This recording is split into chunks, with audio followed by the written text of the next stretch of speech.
오늘 우리에게 주신 하나님의 말씀은 로마서 7장 7절로부터 25절까지 말씀입니다.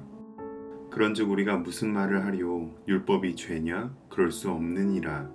율법으로 말미암지 않고는 내가 죄를 알지 못하였으니 곧 율법이 탐내지 말라 하지 아니하였더라면 내가 탐심을 알지 못하였으리라.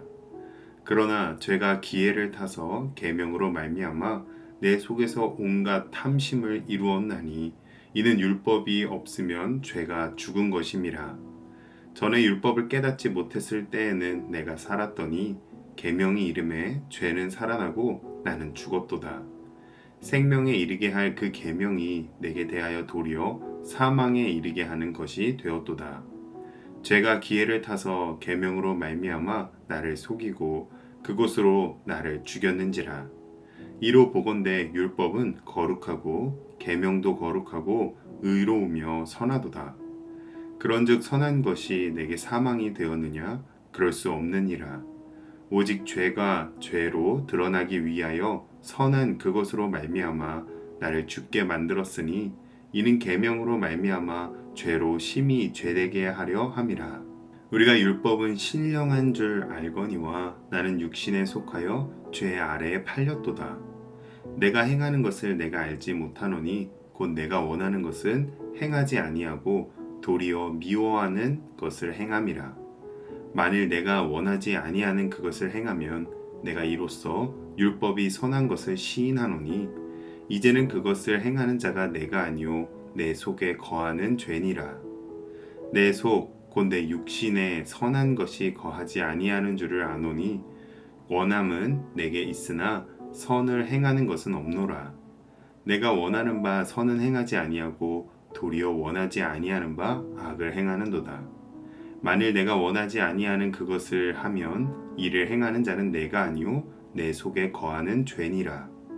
그러므로 내가 한 법을 깨달았노니 곧 선을 행하기 원하는 나에게 악이 함께 있는 것이로다. 내 속으로는 하나님의 법을 즐거워하되 내 지체 속에서 한 다른 법이 내 마음의 법과 싸워 내 지체 속에 있는 죄의 법으로 나를 사로잡는 것을 보는도다. 오호라, 나는 공고한 사람이로다. 이 사망의 몸에서 누가 나를 건져내랴. 우리 주 예수 그리스도로 말미암아 하나님께 감사하리로다. 그런즉 내 자신이 마음으로는 하나님의 법을 육신으로는 죄의 법을 섬기노라. 아멘. C.S. 루이스는 이렇게 말했습니다. 사람은 스스로 선해지기 위하여 열심히 노력해 보지 않은 사람은 자신이 얼마나 악한지 결코 알 수 없습니다. 평소에는 별 문제 없어 보이지만 금식할 때 더 배고픔이 느껴지고 말을 조심하려고 하면 할수록 말이 더 쉽게 흘러나오는 것처럼 선을 행하려 몸부림칠 때 우리는 비로소 내 내면에 숨어있던 죄악의 힘이 더 분명함을 깨닫게 됩니다. 오늘 본문에서 사도 바울은 자기 내면 속에 일어나는 죄악과의 싸움을 고백합니다. 바울은 사도로서 교회를 세우고 복음을 전한 믿음의 사람이었지만 동시에 자기 속에서 일어나는 죄와의 치열한 싸움 때문에 오호라, 나는 공고한 사람이로다 라고 외쳤습니다. 이 말씀은 오늘 우리에게도 동일하게 적용되는데요. 우리도 여전히 죄에 대한 연약함을 안고 살아가고 있기에 그 속에서 치열한 영적 싸움을 경험하게 됩니다. 오늘 이 말씀을 함께 살펴보며 죄 앞에 인간의 연약한 현실과 그 가운데 있는 하나님의 은혜를 분명히 깨닫는 이 시간이 되시기를 주님의 이름으로 축복합니다. 바울은 먼저 율법이 죄냐라는 질문을 던집니다. 왜냐하면 율법이 죄를 드러내고 정죄하기 때문에 사람들이 율법이 악한 것으로 오해할 수 있었기 때문입니다. 그러나 바울은 단호히 말합니다. 그럴 수 없느니라. 율법은 하나님께서 에덴 동산 중앙에 정하신 선악과 그 자체가 악한 것이 아니라 선과 악을 분별하고 드러내는 역할을 하는 것과 같습니다. 율법도 분명 하나님께서 주신 말씀이며 정해주신 규례이기에 선하고 거룩한 것입니다. 다만 그 죄가 율법을 통하여 우리를 정죄할 뿐입니다. 바울은 이를 9절에서 율법과 계명으로 죄는 살아나고 나는 죽었다라고 하는데요. 이는 본래 사람은 죄를 행하면서도 스스로 죄인임을 깨닫지 못했지만 율법과 계명을 통하여 죄를 깨달아 죄가 활성화되어 나를 정죄하고 소망과 의가 없는 자로 죽였다는 것입니다. 예를 들면 출입 금지라는 편말이 없는 곳에 들어가려는 마음은 나쁜 것도 아니고 들어가도 어떠한 처벌과 죄책감도 느끼지 않을 수 있지만 똑같은 장소라고 해도 출입 금지라는 문구를 보는 순간 들어가고 싶다라는 생각은 범죄가 되고 들어가면 정죄를 받는 것처럼 율법은 죄를 드러내고 경고하는 문구와 같은 것입니다. 이처럼 율법 그 자체가 잘못된 것이 아니라 율법을 통해 드러나게 되는 우리의 죄악이 문제인 것입니다. 즉, 율법도 하나님께서 정하신 뜻을 따라 우리의 죄를 드러내고 정죄하는 데 쓰이는 선한 도구인 것입니다. 바울은 14절에서 이렇게 율법이 선한 것임을 알았지만 자신은 육신에 속하여 죄 아래 팔렸다라고 고백합니다. 왜냐하면 자신은 원하는 선은 행하지 못하고 오히려 원치 않는 악을 행하기 때문입니다. 이로써 율법이 문제가 아니라 원하는 선을 행하지 않고 원하지 않는 악을 행하는 내 속에 있는 죄가 문제라는 것을 깨닫게 됩니다. 이때 우리가 주목해야 할 것은 바울은 내 속에 있는 죄악의 유혹을 결코 가볍게 여기지 않았고 오히려 죄의 힘 앞에서 스스로의 연약함을 인정했다는 것입니다.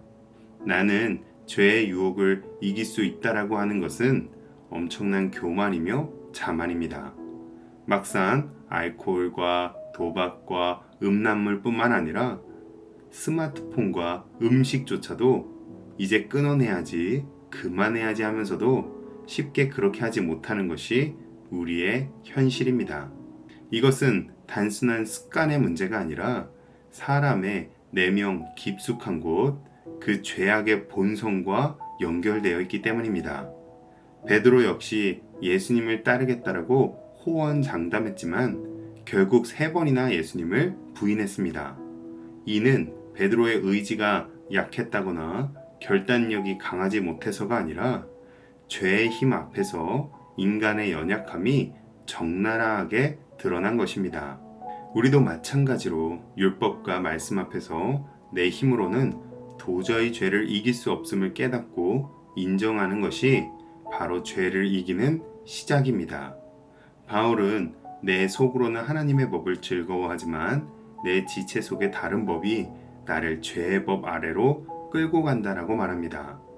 이 고백은 우리의 내면에 항상 두 법이 충돌하고 있음을 보여줍니다. 예를 들어 예배를 드리고 갈 때에도 마음의 한쪽에서는 하나님께 예배를 드려야지 라고 생각하지만 동시에 오늘은 좀 쉬고 싶다라는 유혹이 공존하고 있죠. 이처럼 내 속에서 선과 악, 성령의 법과 죄악의 법이 늘 싸우고 있는 것입니다. 바울은 그 싸움 끝에 오호라 나는 공고한 사람이로다 라고 절규했습니다. 하지만 그 절규에서 끝나지 않고 우리 주 예수 그리스도로 말미암아 하나님께 감사하리로다 라는 감사의 고백으로 바울은 나아갑니다. 곧 그리스도께서 죄와 사망의 권세를 깨뜨리셨기 때문에 우리는 여전히 싸우고 있지만 그 싸움은 우리의 승리가 보장된 싸움입니다. 우리는 이렇게 늘 죄와 싸워야 하지만 그 싸움은 성령 안에서 예수 그리스도의 은혜 안에서 승리할 수 있는 싸움임을 믿으시기를 축복합니다. 오늘 말씀은 우리가 죄에 대한 연약함 때문에 매일 넘어질 수밖에 없는 존재임을 일깨워줍니다. 그러나 율법은 우리를 절망으로 몰아넣기 위해 주어진 것이 아니라 오히려 우리의 연약함을 드러내어 우리가 예수 그리스도의 십자가만을 의지하고 붙들도록 인도합니다. 그렇게 우리도 바울과 같이 나는 공고한 사람이지만 동시에 우리 주 예수 그리스도로 말미암아 감사할 수 있기를 축복합니다. 그러므로 오늘 우리 모두도 나의 의지와 힘이 아닌 예수님의 은혜를 붙들고 날마다 치열한 영적 싸움 속에서도 성령 안에서 승리를 경험하시기를 주님의 이름으로 축복합니다. 기도하겠습니다. 오늘도 말씀을 통해 우리의 연약함을 보게 하시고 예수 그리스도의 은혜가 아니면 살 수 없는 존재임을 깨닫게 하시니 감사합니다. 우리 속에 여전히 죄의 법이 역사하지만 십자가의 보혈과 부활의 능력으로 승리를 주실 것을 믿습니다.